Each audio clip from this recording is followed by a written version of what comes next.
sekolah sengap ya kejing pensaprian kejongi ya hop kejing sisa lomba kepor election campaign bar sisa nai bang ni kesini result dari ke pengunjuk tempat nom kenti kebon lomba kamun kejong play ke bang ni scam kejing job jong PVP bertong kejong nila ya kapan persan ya kapan pendep ya ke bang pula amat terusan jong election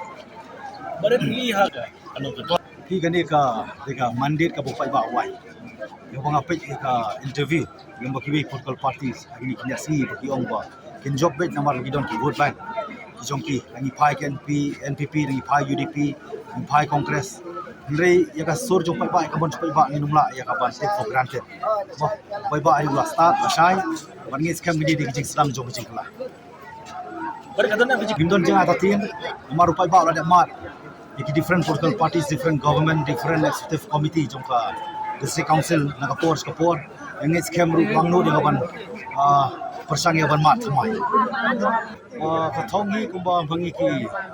MLA batunjuk kamtam kum MP berangjok tasi kadai bangin budin bangin pendap ke ka bangin polar bangin lehok la jong kamram kadai ti bat ke jingir ki ngangai scam hi haba nisa banong giding sendo ke jingir ku kawan kabolong ke jingjop ku matasi Nomor ni lah penit ada dia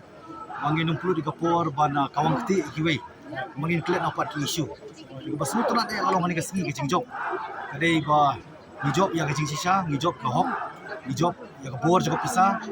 ni job ru ke jetli coba cak pendapat ngin job rani cepat ban sei unong ilam ba ni nak kimil nanti la amnut baru sekata ku macak pendin udon pun di pollution ngim don kinong ilam we have spoken the truth what happened exactly in the state, and the people also have seen that. So when we went to the people, it's just that we remind them of what has happened. So definitely the people realize that now is the time to give chance to this new political party, and here we are, the BBP, in this victory in this MP election. Because throughout our campaigns, the people have been supportive. Massive support comes from not only from Shillong but from outside, especially in the rural areas. So when we go out and campaign, we got the message that the people now wanted change in the state.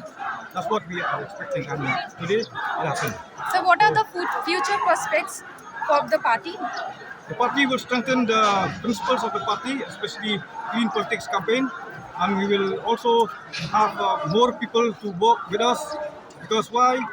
The party is looking to build itself. Not only that we will win and we will forget the people.